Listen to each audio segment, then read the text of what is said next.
Liverpool oo guul dahabi ah ka gaartay PSG kulanka lugta hore ee Champions League. Liverpool ayaa guul muhiim ah ka gaartay PSG kadib markii ay 1-0 ku adkaadeen kulanka lugta hore ee wareegga 16 Champions League ciyaar ka dhacday garoonka Parc des Princes. ciyaarta oo ahayd mid xiiso leh, PSG ayaa maamuleysay inta badan qaybta hore iyadoo weeraryahanadooda ay abuureen fursado badan. Si kastaba ha ahaatee, goolahayaha Liverpool Alisson Becker ayaa sameeyay badbaadin muhiim ah taasoo ka hortagtay in shabaqooda la taabto.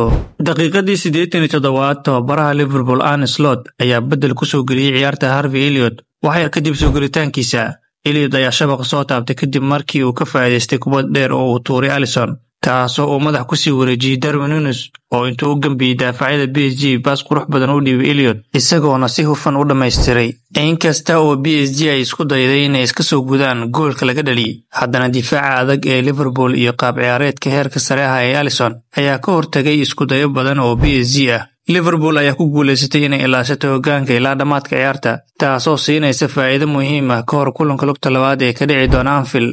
guushan ayaa ah mid dhiirigelin leh oo u oggolaanaysa Liverpool inay si kalsooni leh ugu diyaargarowdo kulanka soo socda, iyadoo rajeynaysa inay xaqiijiso booskeeda wareegga xiga ee tartanka Champions League.